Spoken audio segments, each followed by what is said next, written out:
Today on Independent Wrestling Profiles, we sit down with the Bionic Woman, Alexia Nicole.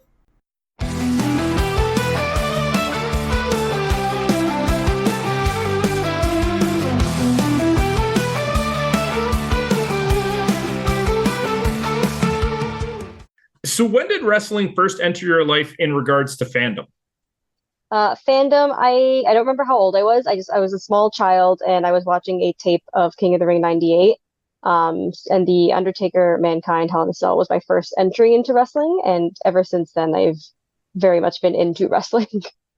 So as you're progressing through your fandom and growing older, is there any matches or performers that really made you just stand up and take notice and get fully immersed into the product?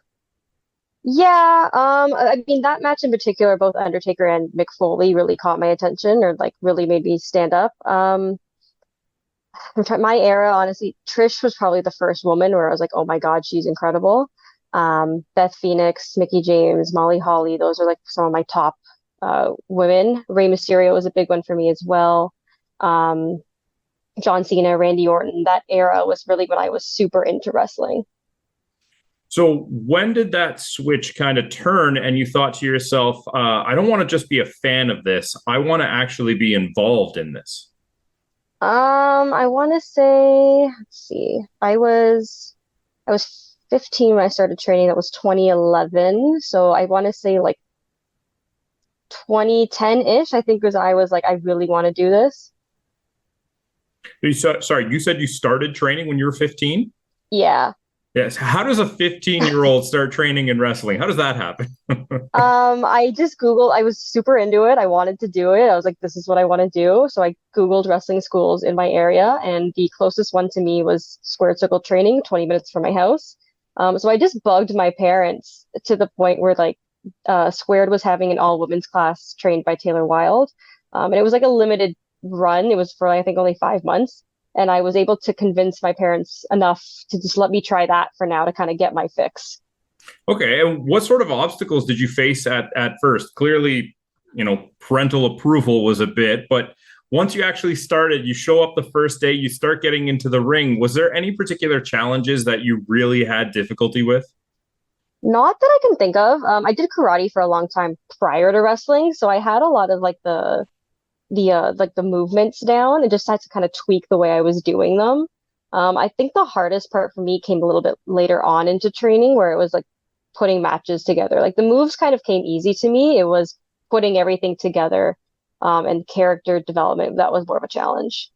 Was that all part of the 5 month program, or are you No, moving into another one now? that yeah, after the 5 months was up, I convinced my parents that I was really good at it and I could continue to do it, and they were okay with it.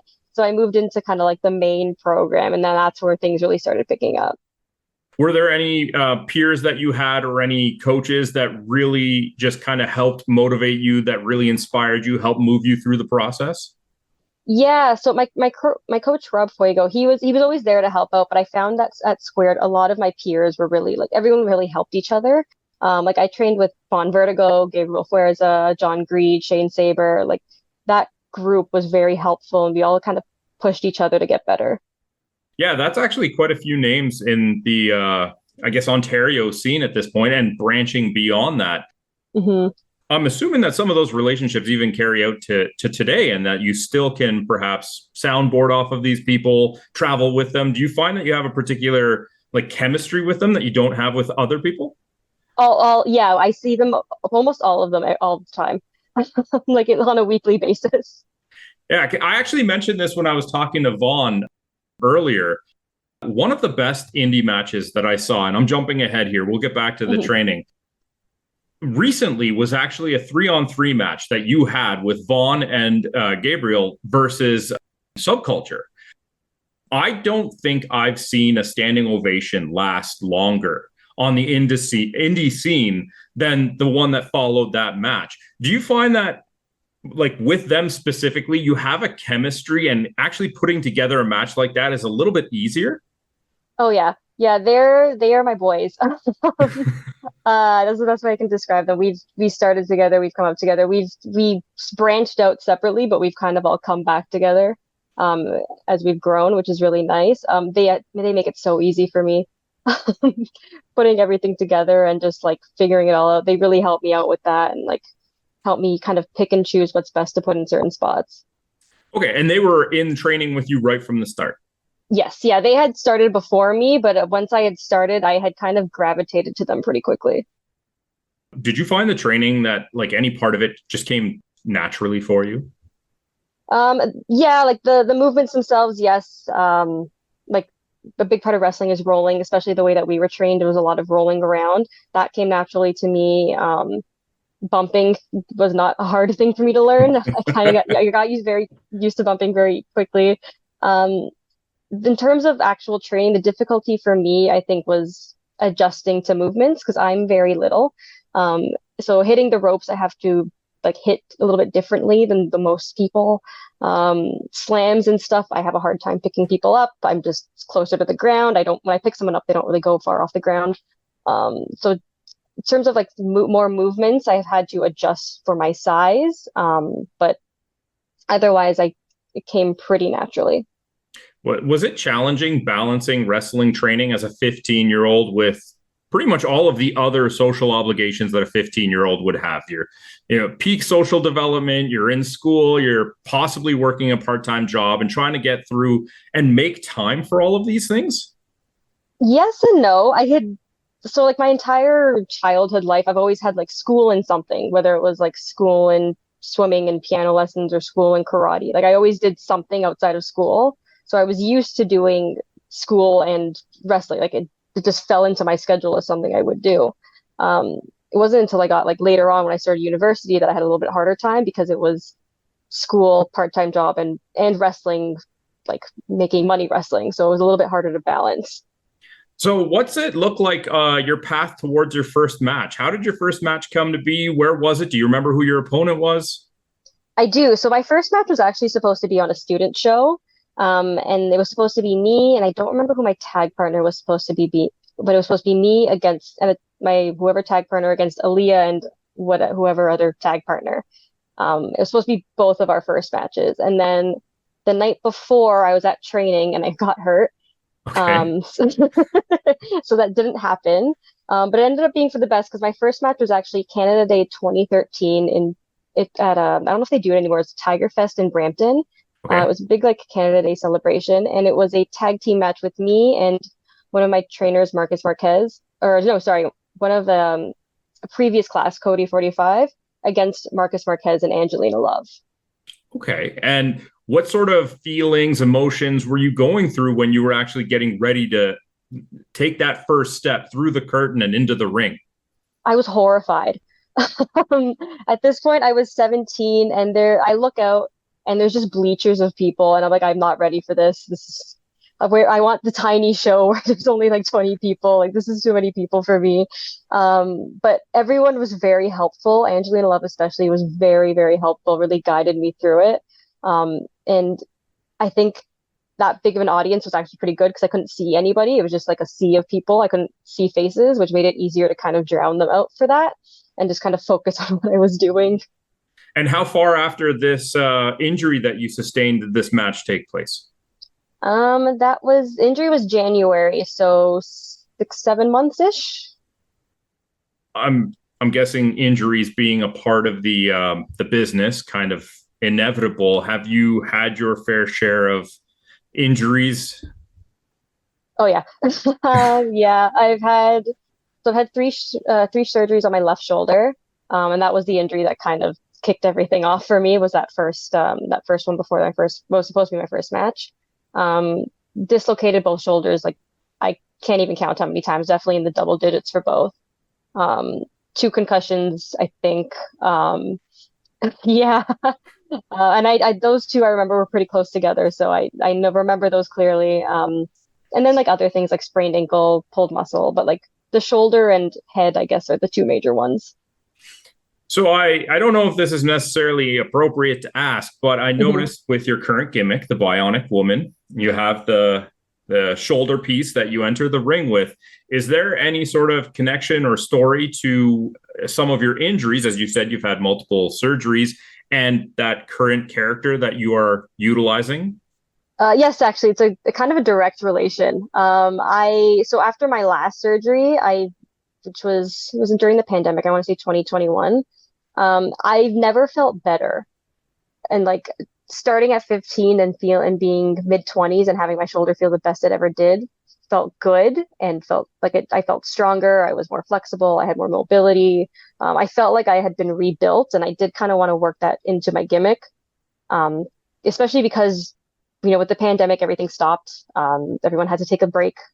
So I didn't want to do I didn't really know what I was trying to be before that. So I wanted to turn into something new. And that kind of just melted together as I was coming back. How do you pass the time when you're, on the shelf with an injury or stuck indoors because of the pandemic? hmm on the shelf, I actually surround myself with wrestling still. So I'm currently on the shelf actually. But I go to shows pretty much every week. I assist coach at Battle Arts, so I'm still there at least once a week. Um, I just kind of surround myself with wrestling because it keeps me happy and it keeps me motivated. But outside, I'm playing video games. I'm kind of just sitting, lying in bed, being lazy, watching YouTube, just kind of melting and doing nothing. It's honestly one of my favorite things to do. Are you a big gamer? Kinda. I like to play games, but I'm also a bit of a cozy gamer where I like to spend hours playing games like Animal Crossing or Dreamlight Animal Valley. Crossing is the first one that came to my mind. Yeah. Anytime I hear somebody say cozy gamer, Yeah, like I'll play shooters, I'll play RPGs. Like The Witcher 3 is one of my favorite games. But I'm into some cozy games where I can just kind of be just relax and have some fun. did I catch you say there that you also assistant coach? Yes, yes. So I'm not a full coach at Battle Arts. I help out Fuerza actually once a week. I'm kind of there by his side. His classes are rather large, so I kind of sit on the sidelines, especially right now. I just kind of pick at little things that he might not notice. Do you mean like pick at things like give him pointers, or do you actually step in and help out the students, provide maybe a sounding board, a little bit of advice? But like stepping in, helping the students. What sort of goals do you have with that? Do you have any aspirations of becoming like a full time coach in the future, possibly, or just sharing your knowledge with the younger generations, younger relative? Yeah, you're relative. I call them kids, but they're really not much younger than me. They're like early 20s. I'm only like 5 years older. I like helping out. I don't know if I could be a full-time coach only because I have a hard time really like focusing my attention and like certain aspects. I'm really good at watching overall and pointing out little things. I have a hard time teaching things. So I enjoy being able to step in when I can, but I find that I sometimes have trouble showing exactly how to do something. So I'll leave that to him and Saber and Greed as they also coach there as well. Yeah, of course, relative when we say young, because you're, I guess, what would be considered a young veteran. Right, you started at a very young age, and you've had quite a few matches and quite a few years on the road. How long have you been doing this? This is year 11. 11. Okay. And Yeah. during that time, was there any particular moment, any particular opponent or match where you just kind of found yourself stopping in your tracks and thinking, I can't believe I'm actually doing this? Yeah, there was a few. I've wrestled Jazz, which was definitely like an oh my God, I can't believe this is happening. I've also when I went to the UK, that was a big one for me. Just so like I'm traveling with wrestling. That was always one of my goals when I started. Is I wanted to travel, and I did that, and that was a big like oh my God, I'm doing it. Um, when I wrestled on Impact for the first time against Jordan Grace, that was one for me. And then actually, when I wrestled for AEW the first time on Dynamite, that was another one. All those moments were like I never thought I'd get there, so it felt really cool to know that I could. I, there's obviously some major accomplishments. Is there any locations or opponents that are kind of on your top of your bucket list that you haven't been able to get to yet? Opponents, not really. I have a big list that I don't remember where I keep it on, but I do have a list of people I'd like to wrestle. But in terms of places, I'd like to get into Mexico. I'd like to get to Japan. I'd like to go back to Europe and get outside of the UK, honestly. Like when I went, I got to do, I was really lucky to get to go to Spain right off the bat. and then spend some time in Wales and Scotland. But I'd love to go further into Europe and explore a little bit more. Japan is a big one for me. I would love to go to Japan. I really, really would love to go there and just spend like a month there. Same thing with Mexico. I'd love to just go spend a bunch of time there and go see who I can wrestle, to see where to train too. I love training. I want to learn new styles. Did you have a traveling partner for any of these, or were you pretty much just a young wrestler, like left to the wilds? No, no, I could not do. I'm way too anxious of a person to travel alone. I went to Europe with Fuerza, and then when we were there, we met up with Junior Benito and McCrae Martin. So we had like a core group that we traveled with for the couple of weeks we were there. When you're traveling, is there a place that you had to stop and eat that was just so good you got to give it a shout out? So there's a restaurant in Scotland. It's an Italian restaurant called Salino's, and it was so good. I didn't expect it to be because it's an Italian restaurant in Scotland. But it was incredible. I have like a little punch card that I will not get rid of in case I ever go back because I want to get another stamp on it. Oh, like so many meals and then you get a free one? Yeah. Yeah, I I have refuse to get rid of it. I have to imagine that if you're grabbing a bunch of those, you're going to never really fill any of them out. Where, but there's got to be at least one or two opponents that are always at the front of your mind that you want to get in the ring with. hmm I have like dream opponents that like I don't know if they'll ever happen. Like Stephanie Vacker, example, is one of them, and she just got signed, so I don't know if it'll ever happen, but she was definitely on the top of the list. Mercedes is also another one. I'd love to wrestle her. I'd like to honestly wrestle Jordan Grace again. Um, the first time I wrestled her in a match that, not a squash match, was for Smash, and it was a lot of fun. And we did it again a couple of years later, and it was even better. So I'd want to do it a third time and just see what else we can do, especially because she's just gotten like so tremendously, like so much better. She's in incredible shape. She's just really propelled herself into stardom, and she did it all on her own too. Like she really took it on her own to make herself a huge star. In regards to gimmicks, I don't know if it necessarily counts, but the detective character that showed up during the pandemic, for people that are not aware, maybe you can fill us in a little bit more on what I'm referring to. But did you have a large part of the creative process of creating that character? I guess would be maybe how I would phrase it. I did, yeah. So that's Detective Cookie Dough. So during the pandemic, Von Vertigo created Backyard Pro, which is just a bunch of wrestlers that had nothing to do, getting into each other's backyards and pretending to be backyard wrestlers and having backyard wrestling matches. It's like if SNL did parody backyard wrestling is the best way to describe it. Um, but I did have a part in creating Detective Cookie Dough. So in my one of my former careers, I was a private investigator. Um, so I had the pandemic had just started. Everyone in my firm had been furloughed because it was unethical to investigate when everyone's stuck at home. And then when Backyard Pro was created, I was like, okay, I need a character. I need something funny. And Fuerza was actually the one who kind of was like, why don't you do a detective? And then from there, I just kind of Detective Cookie Dough was born. I mean, watching some of those videos, it seemed like you guys had a blast, but it feels like you were making the best of a bad situation when you couldn't actually get out there and perform in front of people to still stay in front of the camera. It was so much fun. I want to do it again. I've been bugging Vaughn for a season 4. I really want to do it again. I know we can wrestle in rings now in front of crowds, but I would love to just spend a couple weeks and film some more Backyard Bro. Again, what are some of your absolute favorite parts about performing for a live crowd? I just love the interaction. Like I like, and it's weird because like my day to day, I don't like when people acknowledge me. I like to be hidden. I like to kind of just get through my day. You are But in the this like wrong industry. I know, but once it's weird. But once I step through the curtain, I'm a different person, and I like to interact with people, and I like to perform, and I like to hear the reactions. Um, I don't know. It's just I love the feeling of it. I get the huge adrenaline rush. Is there a particular feeling or experience that you want maybe a young fan or a first time viewer that sees a match featuring Alexia Nicole to come out of that arena with, like a lasting impression?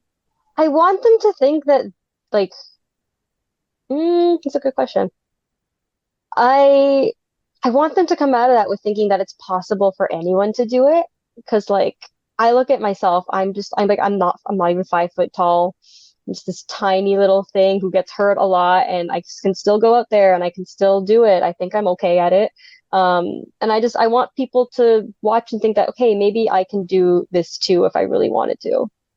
Did your height produce any additional challenges for you? Was it difficult to get people to take you a little bit more serious as a ferocious competitor or whatever it might be with obviously not, I don't want to say limitation, but just a specific stature like criteria?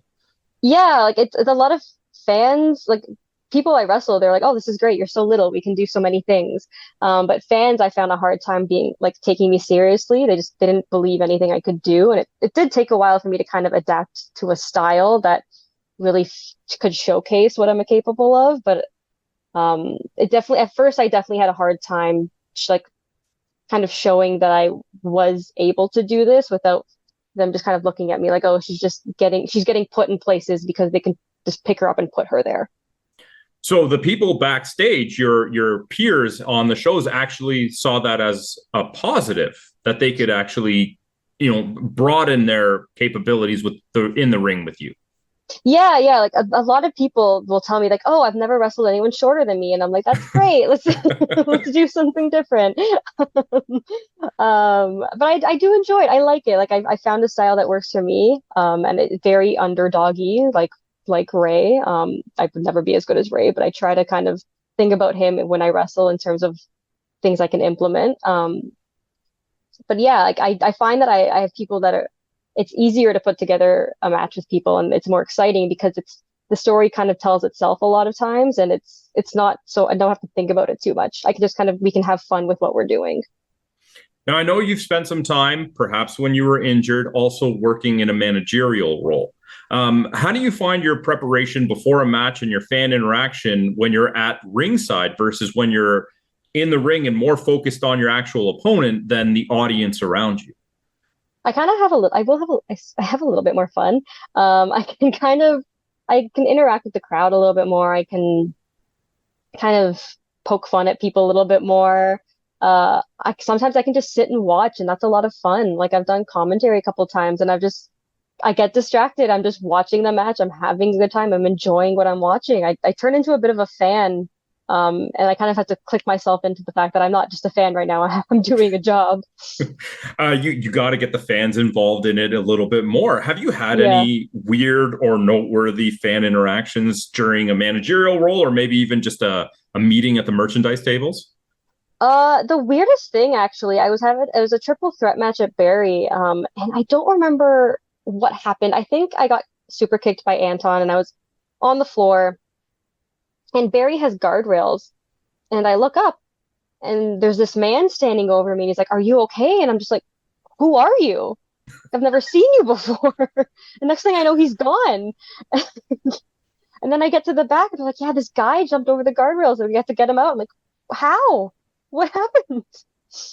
And just disappeared. Never Just saw him disappeared. again. Didn't Never saw see him again. him. Nope. Okay. Yeah, that's probably the weirdest thing. It's just this man appeared out of nowhere and then gone. So moving forward, do you have any particular goals, not regards to who you want to wrestle or say you want to travel, but where you want to take your wrestling career next? I don't really know. I really enjoy. I like where I'm at right now. I want to make wrestling more of my like day to day instead of my weekends and my time off. And but other than that, like if I could just make it part of my everyday, that would be ideal. Like I don't know if I necessarily want to be signed to a huge contract. It would be nice. But I enjoy the flexibility of what I'm doing now, just kind of on my own time. If I could just extend it from Monday to Friday or Monday to Sunday instead of Thursday to Sunday. That definitely speaks to me about a motivation based on passion rather than financial gain. And I think that a lot of competitors that are doing what you do have to have it come from a place of passion. What's like the longest or furthest you've traveled for one show? I guess I'll do driving wise. The longest I think I've traveled for one show was to Chicago. for AAW Vanguard, which was like it wasn't the main show, it was like just under the main show. And I don't know how long that drive is, but I essentially drove to Chicago and drove right back. So whatever that is what that longest drive was. I'm not a geography person, but it doesn't sound like it would be a short one. And it was I just literally one match and back. Yeah, one match and back. No staying the night or anything. Was go there, come back. Did you have like somebody in the car with you at least? Yes, I think it was just me and Tyler Thomas. I think that was it was just the two of us there and back. How do you pass the time on a really long road trip like that? You must Uh, have the best traveling companions or at least something to pass the time with. yeah, you talk a lot, podcasts, and you take turns napping. But yeah, it's just you gotta like who you're traveling with when you're traveling for that long. Uh, if you were to be discussing wrestling as a career or as a journey to a young performer or even a young version of yourself, is there any particular advice that you would lead off with or just make them pay attention to? Um, Try not to stress too much about it. Like just at the end of the day, remember you're doing this because you like it and you want to have fun with it. Like this is fun. Sometimes even now I find like I get too stressed about certain things, even minor things. Like the day of a show, I'll be super nervous. I'm just like, I this is fun. I enjoy doing this. Like I kind of have to remind myself that there's nothing to be stressed about.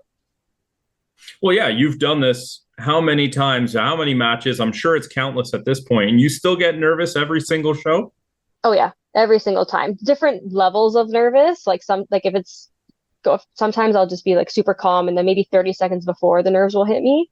And I'll panic, panic, panic, and then I'll just go out be fine. Sometimes it's all day. Sometimes it's from the second I get up to the second I'm in the match, and then it finally kind of clicks that I'm there and I kind of go into game mode. Has the nerves ever like prevented you from getting into a match or making it on time, or has it ever been like a detriment to you, or is it literally just like, all right, it's match time, through the curtain, let's go? But yeah, it's match time through the curtain. Let's go. Like I could stress all day, but the second I'm behind the curtain, I'm like, it's time to go. You don't have any sort of coping mechanisms to help you kind of, I don't know, just deal with that anxiety behind the scenes? I used to chew gum. So actually, when I was the bubblegum princess, that's where it came from. Is I would chew gum because I got super nervous and I'd grind my teeth. So I did that to stop doing that, and I just kind of worked into the gimmick. And now, honestly, I just kind of like take a deep breath and go. I really just kind of accept the fact that there's no turning back. Well, I mean, you turned a negative into a positive. Once again, we've had multiple examples, but now you've had anxiety lead to a gimmick, and you ran with the bubblegum princess for quite some time. Hmm. So I have to imagine that gimmicks aren't necessarily always premeditated like that. Sometimes they just happen. Yeah, I've never like really thought about anything until I was like, huh, this works. Let's try it. Everything I've tried has been that pretty much. I probably should have put more thought, but everything has just been like, yeah, let's just go for it and see what happens. All right. Why don't we close off on just like a little bit of a fun one? Favorite road trip songs. What do you like to listen to on the radio when you are traveling? Oh, what's it? There's this Pearl Jam song that's so sad that's become like our C4 drive anthem. It's about the guy whose girlfriend dies in a car accident. Is it called Last Kiss? I think that's what it's called. I believe so. Starting off on a very positive note. What? I don't. It's turned into a joke, but yeah, that's kind of the song. Well, I didn't anticipate that the first answer would be a song involving a girlfriend dying in a car accident when talking about songs we listen to when in the car. No, and that's kind of part of it. That's a real grim sense of humor. Do you have anything a little more positive than that one to move on to? Um, in terms of like a road trip song, no. My playlist is so random. I've got everything in it, like every genre. I've got musicals. I've got like TV show songs. I've got video game songs. Like I've got so much. I just hit shuffle and see what happens. I got to stop on one of those, and I have to inquire because I'm a big fan myself. TV show songs. Yes. Okay. What are some of the ones you got on there? Because I know that there are a few that I would absolutely have to have on a playlist myself. I have the poker rap on there. Um, what else do I have? I have the, I don't know if you've ever seen Animaniacs, Of course I but have. okay, so I have Yakko's World, where Okay. he just lists off like every country in the world. I'm trying to think of what else I've got on there. I have a couple of theme songs. I think it's the Peaky Blinders theme song, Red Right Hand on there. Um, Okay. yeah, I've got it's really A random. Like, song well before it was an anthem or a theme song, but yes, still yeah, but absolutely that's why I great. heard it. Alexia, this was an absolute blast. I want to thank you for joining. And if you could please just let the listeners know where they can find you online, where they can find, once you're back into it, upcoming shows. Yeah, so you can find me on that line. I think it's Alexia Nicole is my Twitter and Alexia Nicole is my Instagram. In terms of shows, I do regularly head out to Barrie Wrestling, so pretty much I'm always there, whether or not I'm on the show. So I'll be at their next couple ones. I Northern Crown has just announced their next show for November 17th, and I will be there. I'm not sure in what capacity yet. But I will definitely be there at the show. So in terms of things coming up, I will be at Barrie, I will be at Northern Crown, and anything else I will announce on my socials. Thank you so much. No, thank you. This was fun. Thank you for tuning in to Independent Wrestling Profiles. Please help out the show if you can with a like, subscription, or review. We'll see you next time.